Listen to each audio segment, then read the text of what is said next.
The things we're going to be asking about are how are today's most pressing issues like systemic racism, climate collapse, crime and health injustice being reported on? How is the news curated and presented? How are journalists working to cut through online discourse to represent the realities facing our communities in Scotland, the UK and further afield? So my name is Katie Go. I am a journalist. I am first person editor at GalDem, which is a media company formed by people of colour for marginalised genders, and I'm also the author of a book called The End, which is out now for Inc.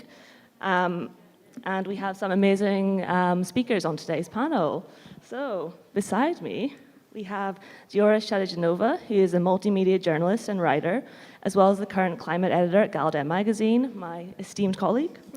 Her work has appeared in The Guardian, Vice, Novara Media, and many more exciting publications. And then we have Rachel Hamada, who works as a journalist and community organizer for the Bureau Loco at the Bureau of Investigative Journalism, where she has recently published several investigations on health inequalities, ranging from access to housing for disabled people to migrant healthcare. She also led on the Change the Story project, which looked at reimagining local news journalism. She is also a founder and journalist director at The Ferret and is studying for a master's in playwriting at Edinburgh University. She contributed to Routledge's recent investigative journalism handbook, created the new models of journalism course of the NUJ and Centre for Investigative Journalism, and was a member of the Scottish Government Working Group on Public Interest Journalism. And then finally, we have Dr. Marianne Colbrun, who is a visiting fellow at the Mannheim Centre for Criminology, LSE. Previously, Marianne was a research associate at the Centre for Criminology, Oxford. She is the author of 2 books, Media Representations of Police and Crime and Investigative Reporting in the UK, which was published by Bristol University Press in the summer. She is currently working on her 3rd book, Policing in the Media, to be published by Routledge in 2024. Before becoming an academic, Marianne was a television scriptwriter for 13 years. She was a staff writer on the long-running British police show The Bill for 7 years, and on the British soap opera Brookside for 2 years. One of her Brookside episodes was nominated for a BAFTA in 2001. Oh, I feel a bit like exhausted from all of your incredible achievements so far. So this is going to be us having a discussion up here for about 45 minutes, and then there'll be time for questions at the end, so just like start thinking about those. So I think that we'll just sort of start by getting to know our panelists a little bit more. I'm just sort of interested about your journeys to becoming journalists and also an academic who studies reporting. Yeah, Marianne, do you want to start with talking about how you got to be on this stage right now? Right. Can everybody hear me okay? Brilliant. I had, as you gather from that introduction, a really unconventional path into academia. And to be honest, it wasn't really planned. Like most of my life, it sort of evolved, if you like. So I started out as a script writer on the bill. In fact, I actually started out by doing a show up here at the Edinburgh Festival in 1990, and I got an agent, and then I got some telly work through that. And I worked on the bill as a staff writer from about 1990 to 1995, and then I worked on Brookside, which was a soap opera, which all of you seem far too young to remember. Makes me feel very old, but I worked on that for a couple of years as well. But in the sort of mid-2000s, I guess I had a bit of an early midlife crisis. I actually got really ill, and while I was recovering, I decided I would do a part-time master's degree in criminology. And I had this sort of naive idea that it was probably about profiling serial killers and it was going to help me with my work for the bill and whatever. And it was nothing like that at all, but I actually really loved it. And the sort of light bulb moment for me that got me into this path was I did a class, or 2 classes, on crime in the media and policing in the media. And the first thing that really astounded me was the sort of the wealth of academic literature on shows that I'd written on. I mean, when I told my mates on the writing team, we were all a bit amazed that our shows were actually worthy of that much attention. We couldn't think what anyone would want to write about. But what sort of really got me going, I suppose, was the bill, or when I'd worked on it, certainly in the 1990s, we were really encouraged to do research, and we really did in-depth research, which was quite unusual for shows at that time, and in fact any other time. So we didn't just do ride-alongs with the police once in the back of a Panda car. I spent a lot of time, because I was probably one of the youngest, if not the youngest on the team. There was a group that we were going to introduce some characters who were new recruits. So I spent loads of time at the then training college in Hendon. I went there 1 day a week for 12 weeks. I went to domestic violence units. I shadowed community liaison officers. So it was a real in-depth introduction.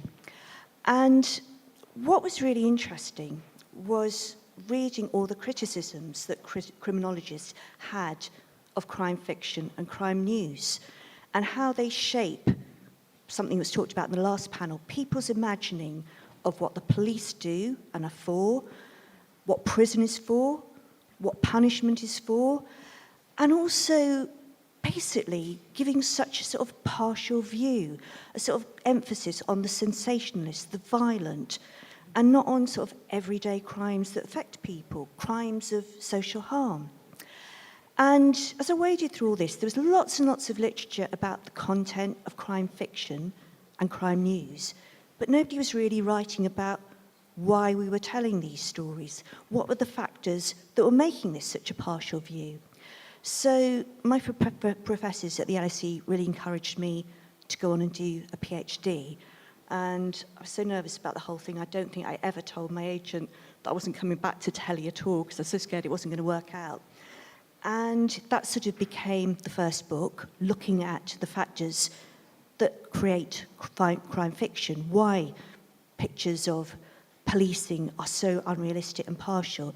And then from there, I did a second book, which is the book there, about why crime news, why and how it's reported in the way it is, why it creates harms for certain communities, why certain voices are privileged over others and other voices are excluded. So that's basically been the very long answer, I'm afraid, to how I got to this point. No, thank you so much. That's so interesting. And we will be back to crime reporting and asking you lots of questions about that soon. Rachel, what about your journey into becoming where you are now? Yeah, I was trying to think why I became a journalist in the first place, actually, which is not something I've thought about for a while. And I reckoned it was probably a combination of being quite nosy, being interested in people generally, like kind of having to write, and also, I guess, having a slightly obsessive sense of fairness and like trying to understand why things aren't fair. So that's how theoretically that's how I started out, but actually I think my first journalism work was a little bit more utilitarian. I started up a teenage fanzine called Gob, where we went and interviewed lots of bands and aged kind of 15, 16 and got to go backstage and like hang out and drink all their drinks and stuff. So we went and had lots of fun doing that, and that was my entrance into journalism. But then I've worked across just about every sector you can imagine over the last however many decades. So I've worked in everything from kind of business to politics to travel, and so on. And it took me a while, I guess, to kind of work out where I really wanted to go in journalism.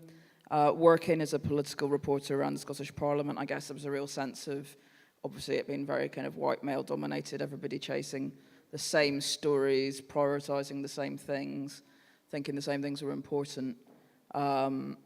So I guess that was fairly instrumental. I lived away from the UK for a while in East Africa, and when I came back, there was a group of journalists who kind of had set up a Freedom of Information club, kind of working out, what freedom of information requests to put in to kind of find what stories and so on. And they were talking about setting up an investigative journalism outlet in Scotland. So I ended up kind of joining that group. That at the time was called the Scottish Inquirer, which is a pretty terrible name. And then ended up being called the Ferret, which is a much better name, and has actually resulted in me now having 3 actual ferrets at home, which I have some regrets over. Anyway, we set up the Ferret. We set that up as investigative journalism outlet for Scotland, and the idea was that it was kind of very much membership based. That our members, we're a cooperative as well, which is quite important in terms of structure. So we're owned by our members and by our journalists. And when we launched, we did a crowdfund, and we asked, as part of the crowdfund, what people wanted us to investigate, and we gave people a choice of topics. the result ended up being fracking. So we did a big multi-part investigation into fracking, which then contributed to the moratorium on fracking in Scotland, which ensued. So that was the Ferret. I worked there for a while on kind of engagement and innovation stuff with colleagues. I'm still a director. I'm co-chair at the moment as well. But my main day job is working for the Bureau of Investigative Journalism for their Bureau Local team, which looks at kind of cross-UK investigations into structural inequality. And I think we'll probably come back and talk more about some of the detail of that later on, but that's kind of more or less how I got where I am. Yeah, amazing. I didn't know that was the origin story for the Ferret, so that's really fascinating. And the Ferret is like one of Scotland's most important like journalism projects. And if you don't support it, you don't know much about it, I would really encourage you to check it out. They do some really incredible investigations. But Diora, do you want to talk about your origin story as well? Yeah, for sure. Thank you so much for having me. I'm really excited for this conversation. I really did not think I was going to get into journalism at all. I never set my sights on it. When I went to uni, I wanted to go to be an artist. But I kind of got swept up in like student journalism and really loved the adrenaline of breaking like a local story or like running around with my camera and taking pictures of people and things like that. Like I thought, I don't know, it just really gave me this, it was just so exciting, and I totally lost sight of what I was doing at uni. Like I barely kind of scraped my degree in the end. And then I guess, yeah, it's so weird to think now, because I do like predominantly climate stories and social justice kind of reporting, but I really, at the time, what I cared about was trash television and just like entertainment. And so I worked for a number of years doing a lot of journalism. So journalism, for those who don't know, is basically just writing things at rapid speed, BuzzFeed type style listicles and all of that kind of thing. And I remember at the time thinking, wow, where I'd love to end up in my career is working at BuzzFeed. Like that was the height of like what I wanted to achieve, which is, yeah, kind of funny now. But yeah, they had a great news team, by the way, so that was no shade on BuzzFeed. But yeah, so it's really interesting because I essentially wrote for a number of years everything about Love Island and all these reality TV shows, and I was so, yeah, and it was all about kind of getting the highest number of views and clicks and just playing that social engagement game. And this really was around the time when, you know, viral media was like the moment. And I think what started happening was I started realizing that I was just like part of this huge machine. And even though I really enjoyed writing about TV, there were other things I wanted to write about. And I just, yeah, and I guess my interest changed. But I do still really value that time, because I think it kind of made me, firstly, like, leave my ego at the door. When you have to write like 5 stories a day, like you don't have time for ego. You're just like working so hard to get something out and produced. But what that meant was I kind of learned to write really clearly and in an accessible way, and really also keep my tone of voice, because it had to be funny, right? So I think, you know, those were the skills I learned from then. And then I went freelance. That was a really big learning curve, because being a freelance worker in this industry is a whole new lesson. And then I just kind of wrote for various publications, and I ended up working at Galdem, like I think a year after that, as the first person editor. And then recently I've kind of started doing more climate stuff, because this just feels really like the time is now, you know? Yeah, that's really great. Marianne, if we could come to you again. I'm just really curious about what you're talking about with crime reporting, because I think that I count myself as one of these people, but people don't really know how closely the British police and the media actually work together.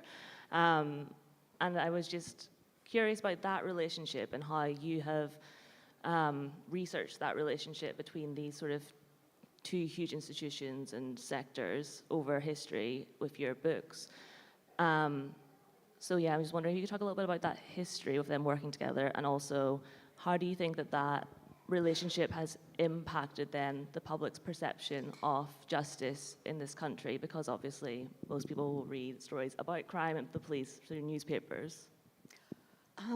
Right, gosh, there's quite a few questions in there. So, first one was basically shall I talk about how I actually got to do this? So, the book itself actually covers a period of 40 years. It wasn't meant to, it was only meant to sort of look at the immediate events surrounding the phone hacking scandal. And for those of you who might not be familiar, or just want a brief recap, I started the research on the book in 2011. It was actually before I submitted my PhD. I had a postdoc. And at that time, there was a big scandal that various employees of News International, Murdoch-owned news company, had been hacking into the phones of celebrities and members of the public. And I think the big story that broke was the revelation of hacking into murdered schoolgirl Millie Dowler's phone. But at the same time, there were also a lot of allegations that senior Metropolitan Police officers knew that this was going on and had turned a blind eye. And although these allegations were never proved, what came out in the various inquiries, the Filkin inquiry and the Leveson inquiry, was that there were some very unorthodox relationships going on, and that at times Met officers had done favours for News International employees and the other way around. But in terms of how I actually got to research this and why it became 40 years was, when I started it, lots of journalists were being arrested. It was actually something that wasn't really reported on much at the time, quite the extent of how many journalists were being arrested. So I was trying and trying. I didn't have any contacts to get people to talk to me. Quite understandably, nobody was returning calls or emails. Nobody wanted to or had the time to talk to me. And then through a friend of a friend, because I was absolutely desperate, I gate crashed the book launch party. This is not something I do because it was well out of my comfort zone.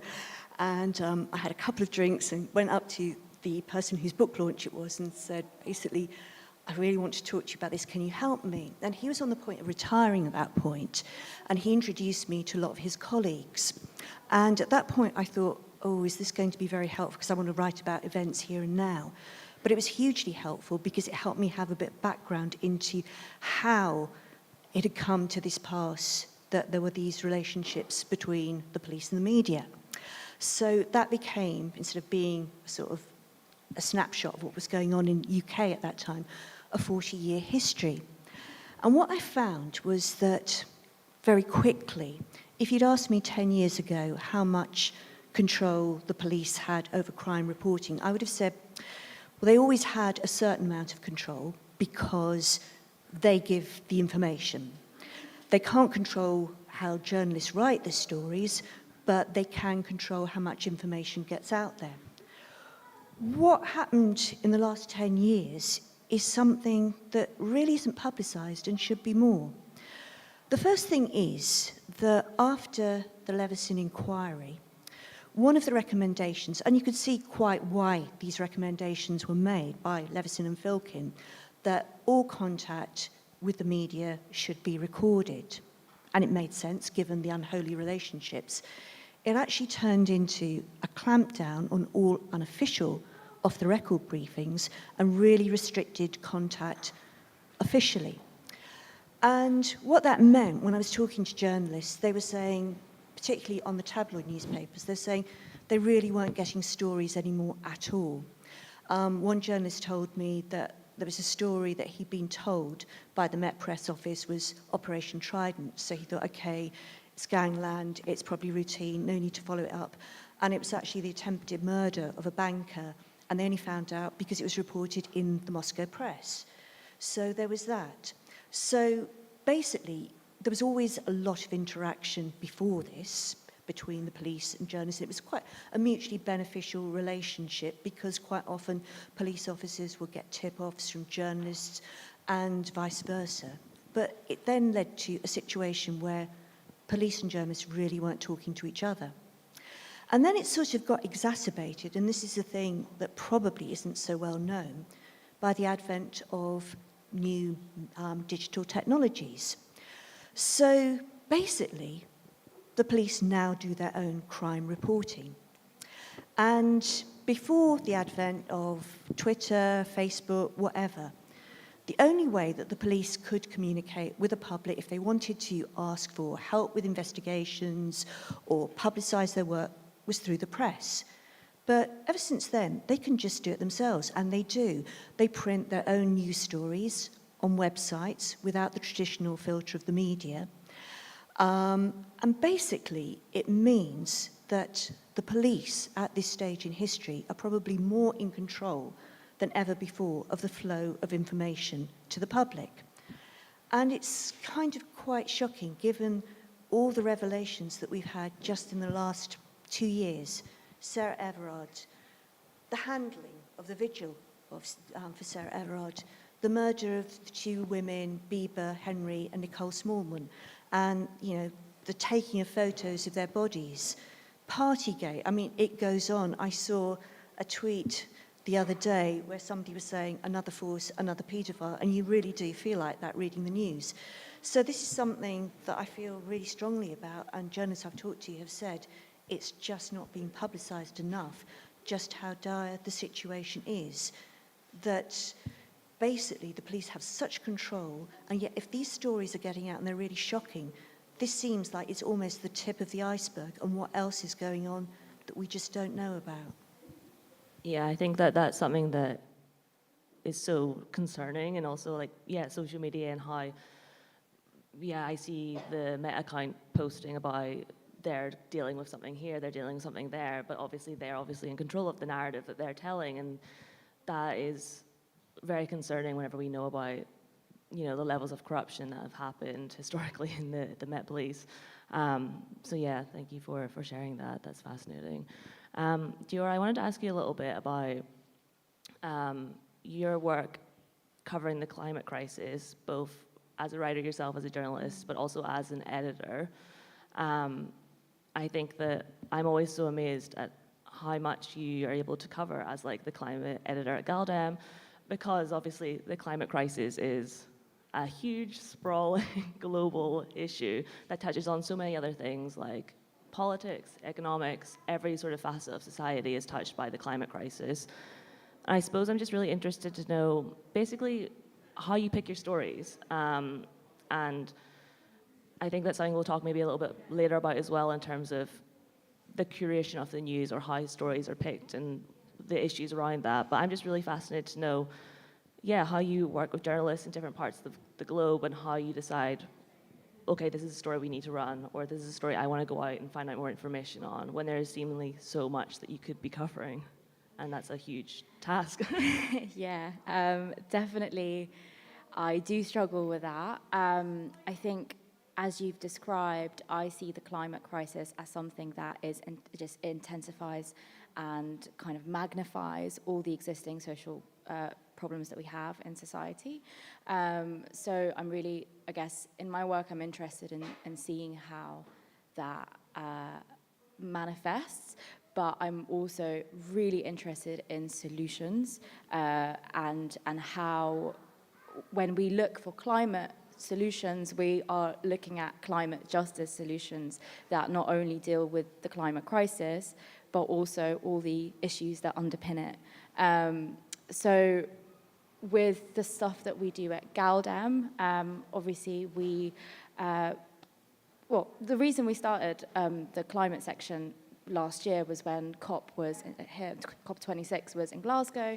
I came up and we were thinking, okay, we really want to cover sort of the alternative stories or cover what's happening in the global south, because we know that the global south is obviously disproportionately affected and is not responsible for the emissions, but is constantly either seeing wildfires or constant floods and just so much death. So how can we cover that, and how do we give people a voice and document these stories? So I think when you work for a small mag with a limited budget, you obviously have to think about how the coverage will last beyond today. And also write in a way that isn't always super reactive. So I'm always looking for solutions, political wins in the climate sector and stories that fly below the radar. And I want to highlight how these social issues basically interact with each other. And in a way that's like radical and accessible, but also leaves the reader more empowered and knowledgeable. Obviously, something that we're experiencing here in this country is the energy crisis at the moment, and that's such a climate issue because it's how the energy industry has got us to this point. But also, like, the obvious solution there is that we need to nationalize the energy industry here in the UK. But what does that look like? Like, what does that actually look like? What needs to be done? What do we need to be pushing for? Like, these are the things that I think are missing from our conversations. Like, I think most people know there's an energy crisis and they know that their bills are just through the roof. But how do you connect all these social issues? Sorry, that was such a rambling answer to your question. But there's many questions in that question. So, yeah. Exactly. Yeah, that's really interesting, and I think that is like, well, you're so right. I mean, just from, because we both work at Galdem, it is a sort of like a slower news, in quotes, magazine. I think that, yeah, just given budgets and also the sort of work that we want to do, it is about taking our time to sort of decide how we want to cover an issue rather than sort of that quick, disposable, I suppose, news that just like comes in is a bit overwhelming. So yeah, thank you for that, Tiora. Rachel, I really wanted to ask you about your work with Bureau Loco and also the Ferret as well, and your work with them, and your investigating. And maybe you could talk a little bit about your recent investigations into the health inequalities. And I'm really curious to know about how you go about sort of your investigative reporting, because you do go into a lot of communities that are very like vulnerable in society, and I'm interested to know how you build that level of trust as well and sort of your approach to that. Yeah, sure. It's maybe useful just to kind of introduce what the Bureau Local is and what the model is a bit, because it's fairly distinct. So it's part of the Bureau of Investigative Journalism, which is never easy to say. It's the kind of UK-focused team, but there's quite a small core team of us. It was set up partly to kind of address the crisis in local news in the UK about 5 years ago, with lots of newsrooms kind of slimming down, losing lots of reporters, local coverage getting diminished. So the idea was that we would kind of almost serve local newsrooms, and we would do big data-led investigations, go out and get all the data, give it to local reporters at a local level so they could report on particular issues in their areas. So we set up a network, kind of invited local reporters to join. As it happened, it wasn't just local reporters who were interested, lots of other people were interested too, so all sorts of people signed up. We had like coders and techies, lawyers, campaigners, teachers, students, so many different kinds of people signing up just because they were kind of interested in being part of the journalism in some way. So we kind of came up with this idea that rather than everything having to be pure journalism per se, you could instead kind of commit acts of journalism, and people could kind of carry out different tasks as part of a collective that contributed to kind of an end result.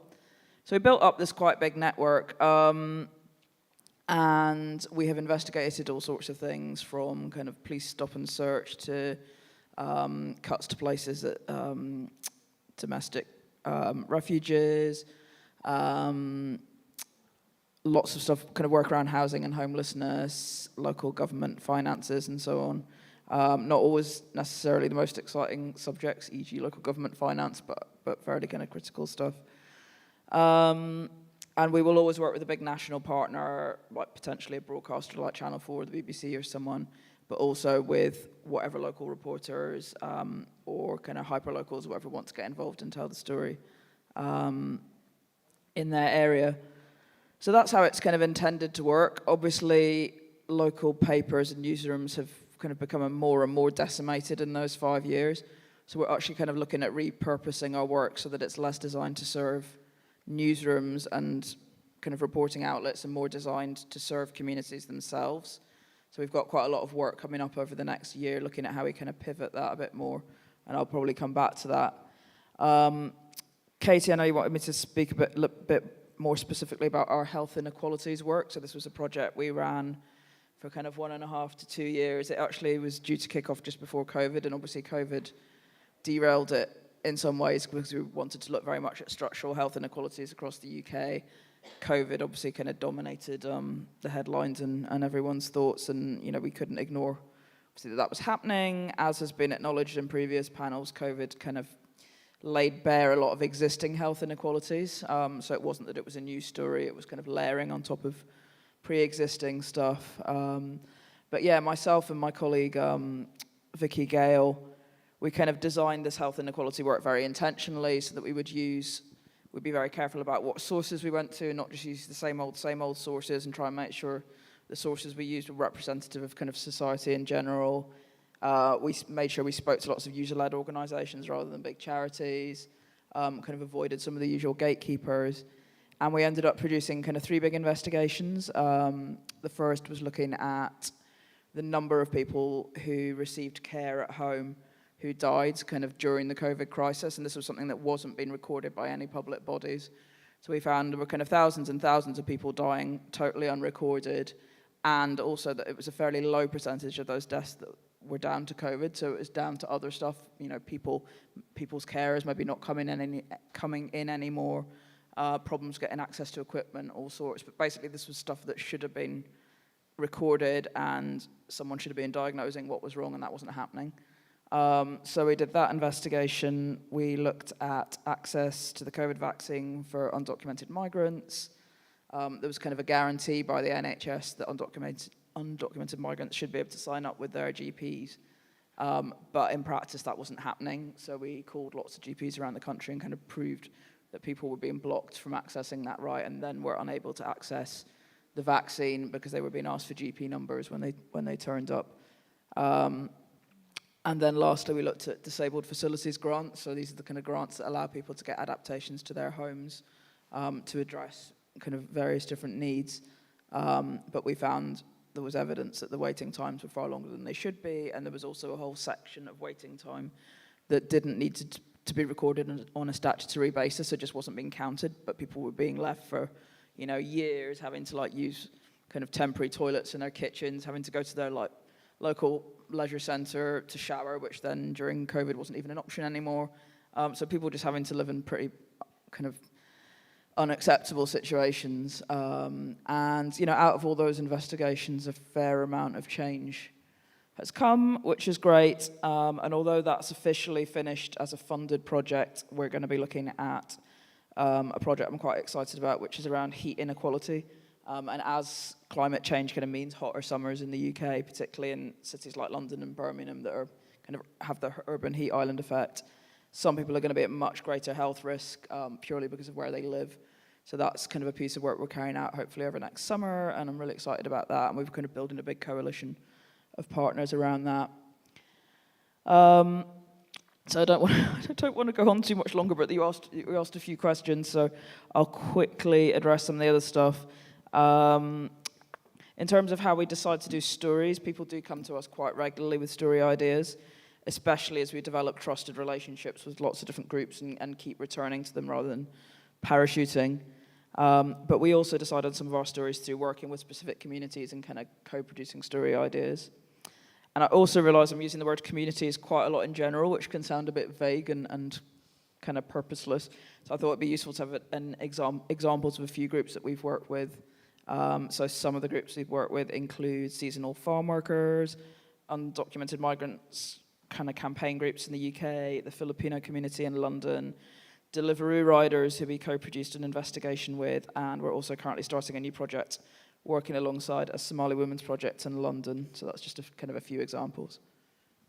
Yeah, it's amazing to hear about. And I wanted to ask you both as well about that question of trust. I think that there is so much distrust between, and I think it's absolutely fair enough for there to be distrust between journalists and especially vulnerable communities, maybe some of the ones that you just mentioned, Rachel, just because I've definitely seen cases, and I think that we probably all have seen cases of journalists parachuting into these communities, picking up, getting their sources, getting their quotes, and then just sort of abandoning them, and there not being a real commitment, I suppose, to representing the realities of those communities beyond what the journalist needs to maybe get a punchy headline or do their reporting.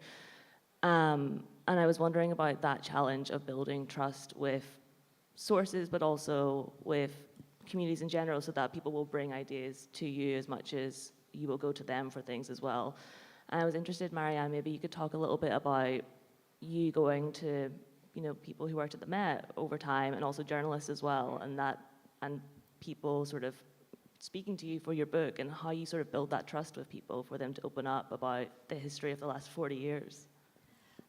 Yeah, I mean, I don't know whether it's sort of pushing it a bit too far to say that the process might have been a bit like being an investigative journalist, in that, to say, I spoke to this particular journalist at his book launch, and then he introduced me to more colleagues, and it sort of snowballed from there.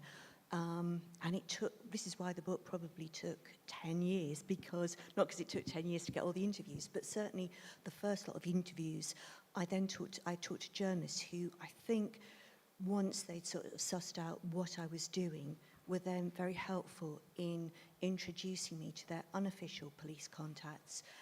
Because it was still that time where a lot of arrests were going on, a lot of people had been suspended, there'd been huge changeovers at the top at the Met.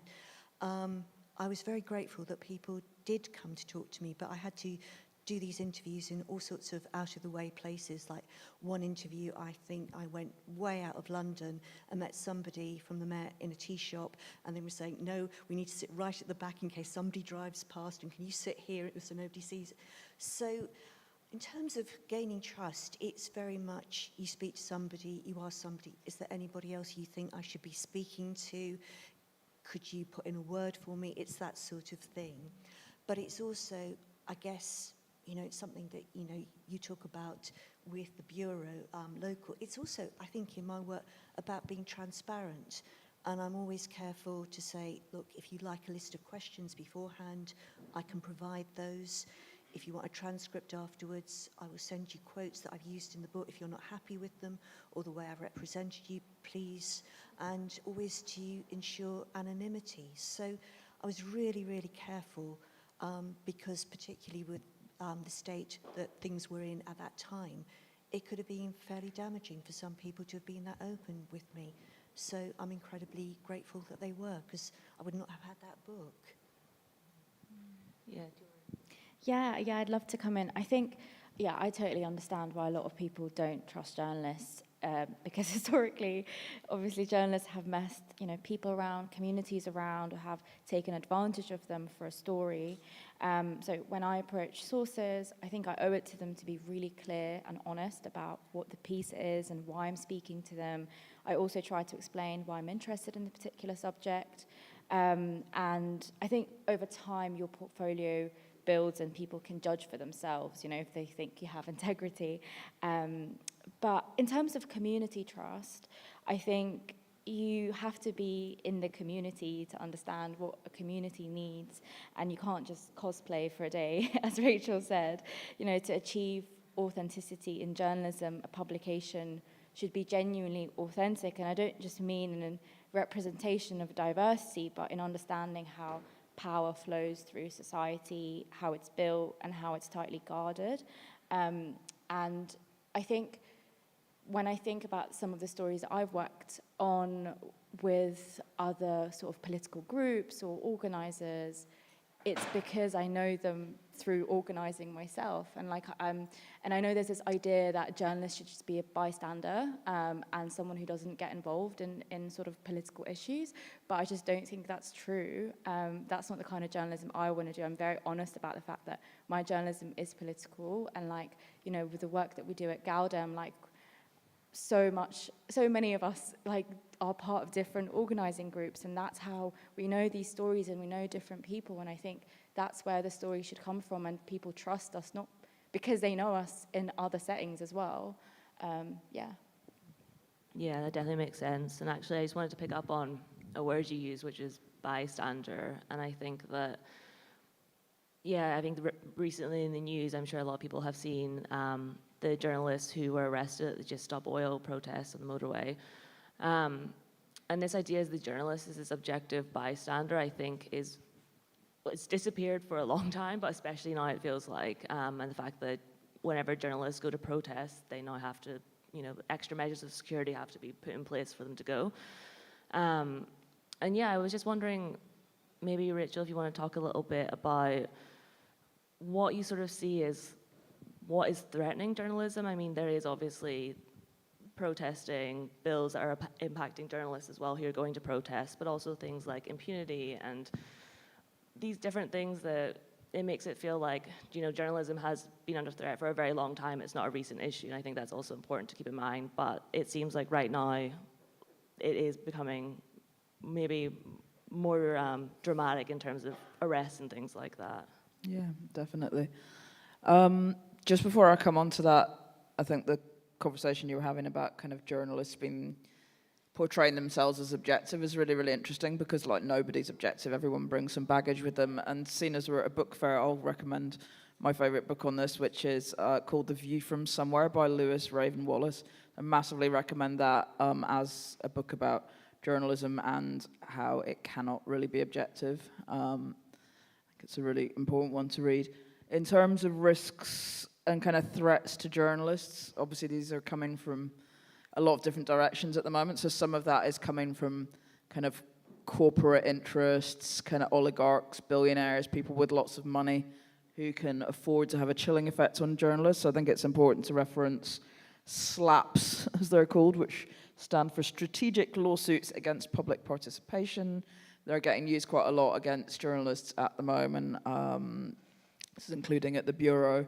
There is some movement around potentially kind of reform on those, and there is hope that will be alleviated as a threat at some point in the not too distant future, but they are problematic at the moment.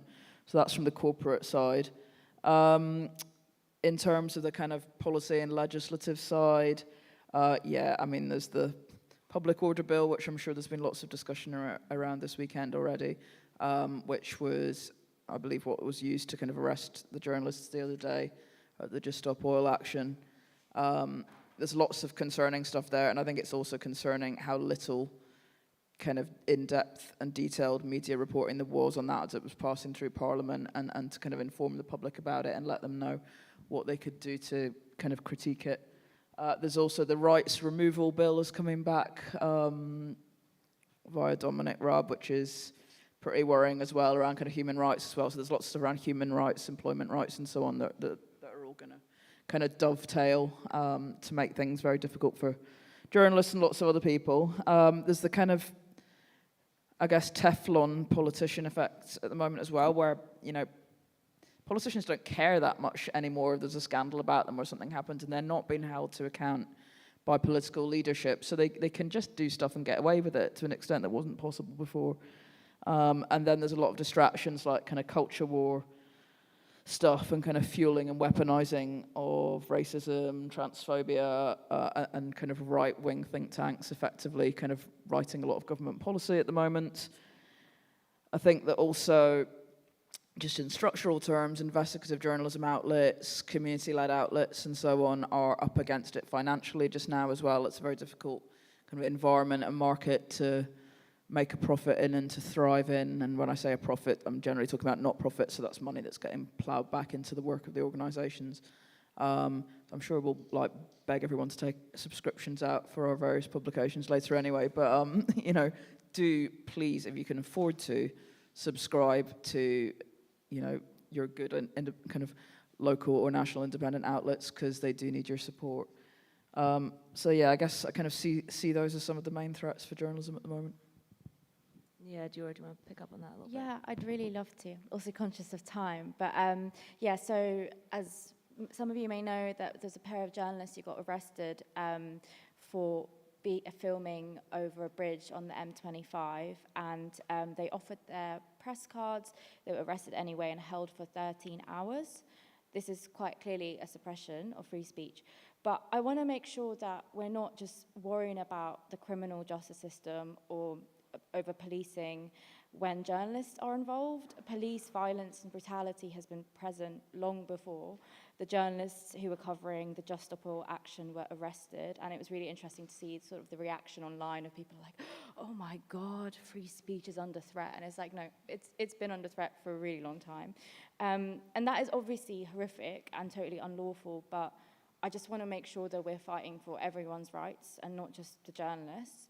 But yeah, so I have been thinking about this a lot. Increasingly, climate protesters are being presented as extremists or even terrorists. And you know, there's an ongoing attack on everyone's rights, and our right to protest is being taken away. In the past year alone, the Police Crime Sentencing and Courts Act and National and the Borders Act were introduced, and now we've got the terrifying Public Order Bill, which is currently going through Parliament.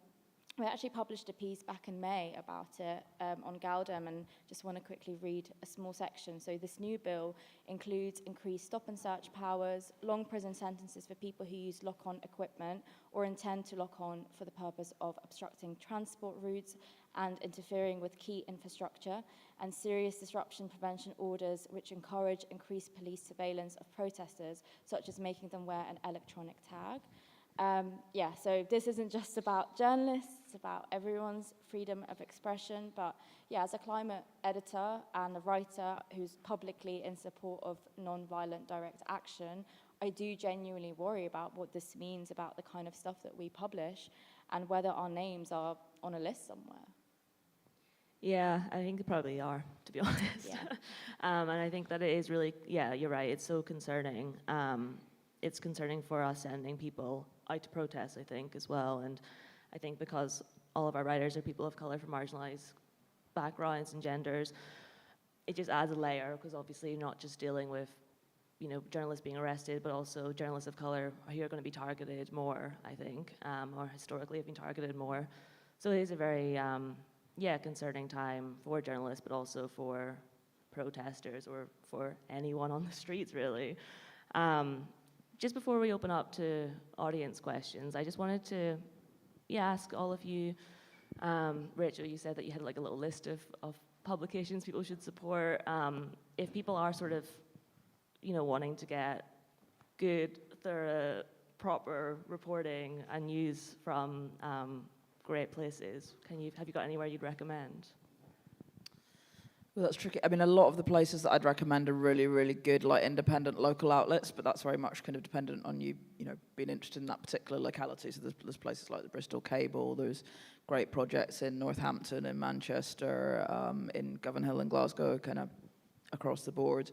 More generally, obviously, if you're in Scotland, I would say the Ferret, obviously I would, but I do think that, you know, it's really, really important to support the work that is being done there, and I would also say Galdem, undoubtedly, too. I mean, there will be others, but those are probably the ones that immediately spring to mind.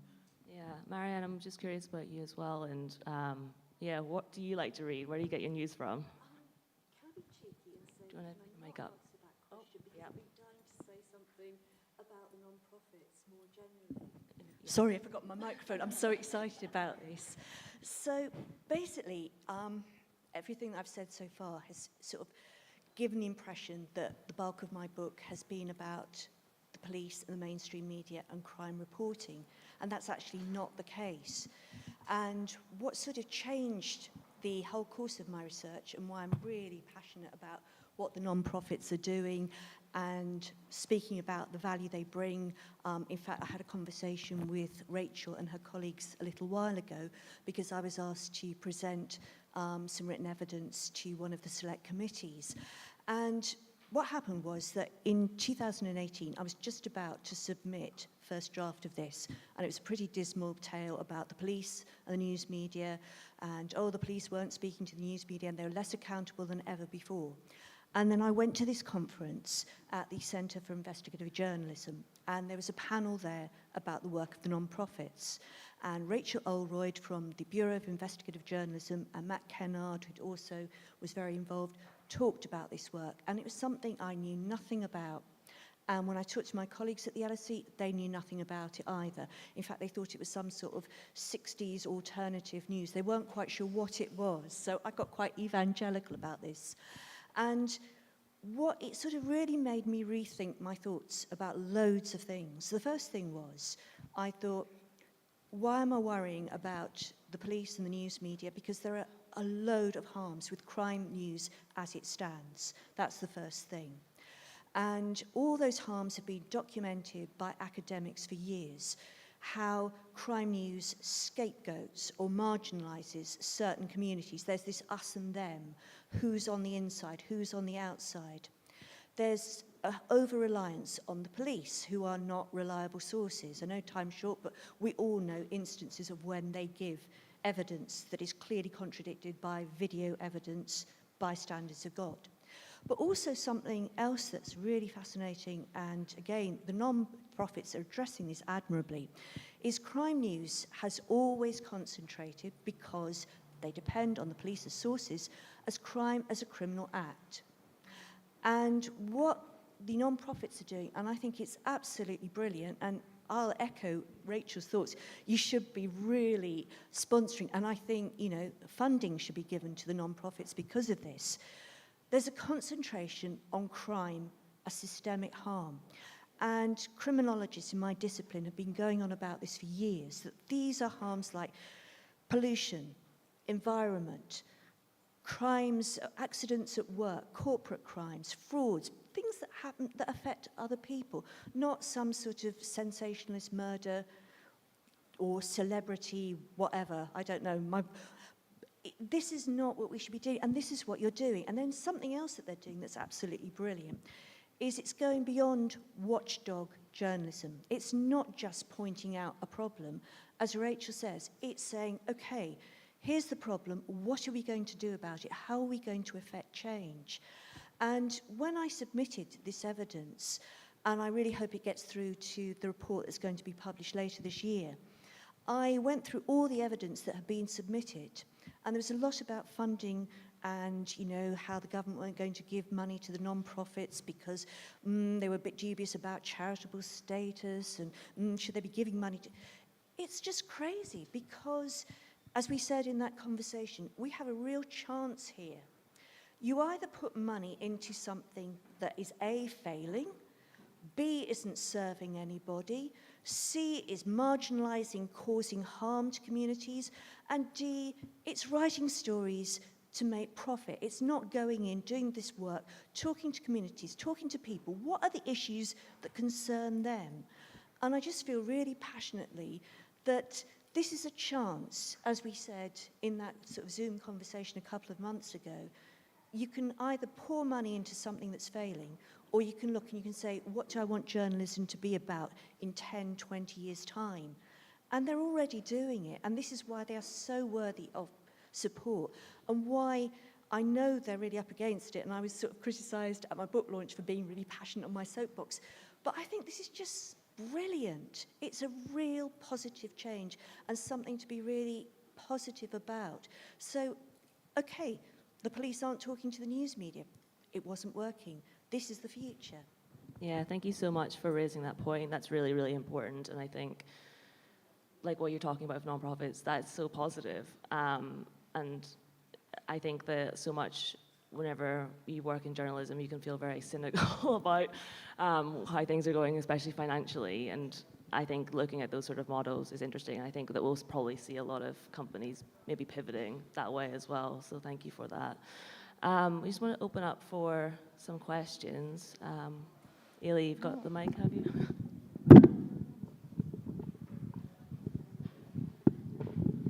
Hi, I'm going to try and make this concise and coherent, which are not my two strong suits. So I'm a journalism student, and I'm also a trans guy. So your conversation about journalism being political and being involved in communities is really interesting.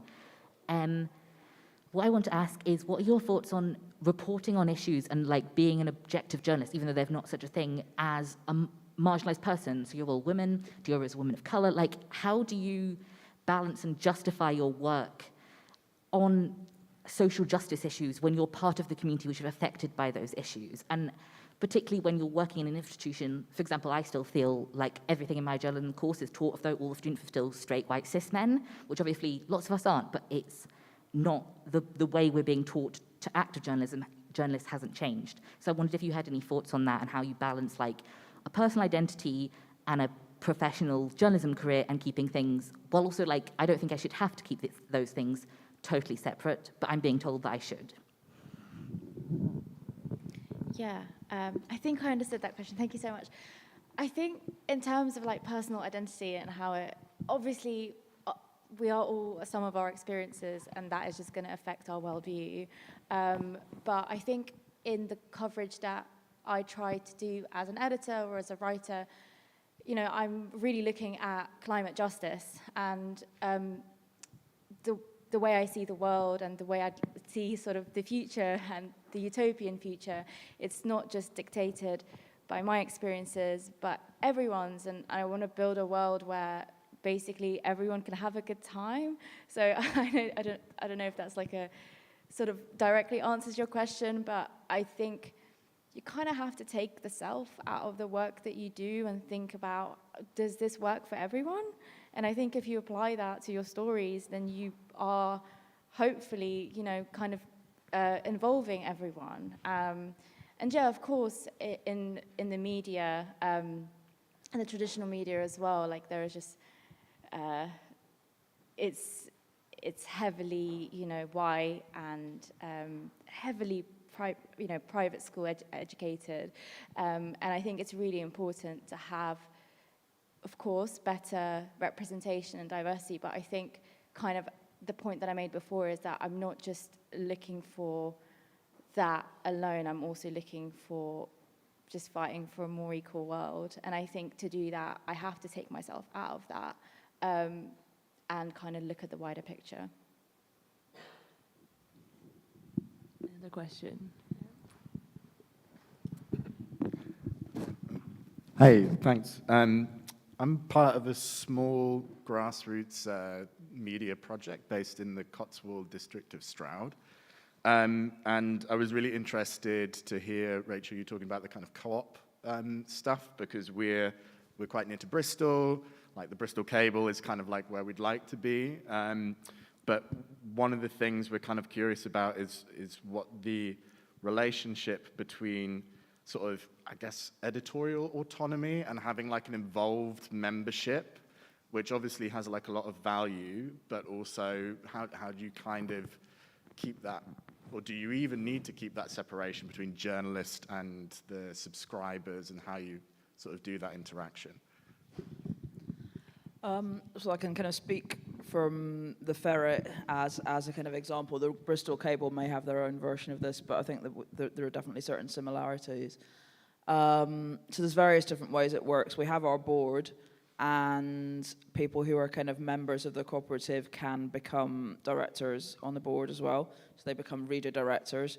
So journalists who have done, I think it's more than 3 or more pieces for us, can apply to become journalist directors. We have some independent directors and we have some reader directors.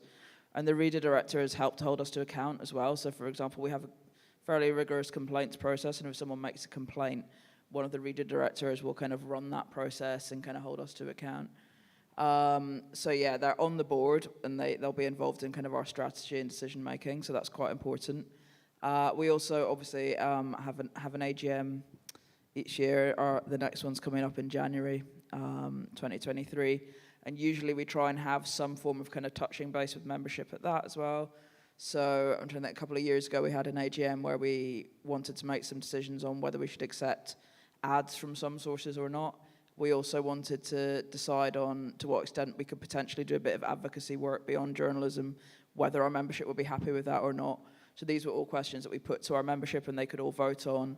And you know, they voted that we shouldn't have ads at all. They voted that we could do some advocacy, but it should all be kind of around public interest journalism and making sure that that's protected. So things like campaigning on freedom of information, for example, but not broader advocacy around our stories.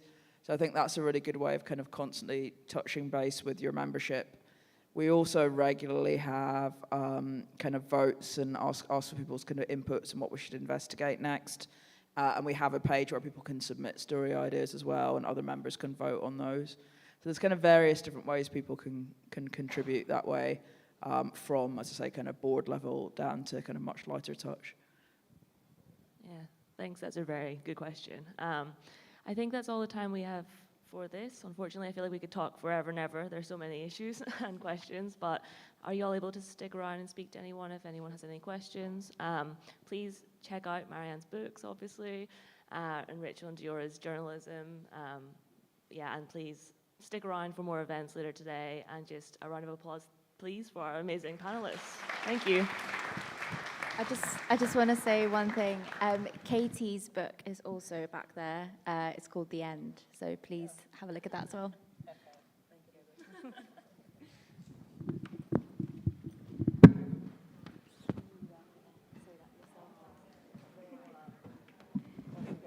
Copy of your book, actually, because they sent the PDF round, but I was going to problem to read a PDF.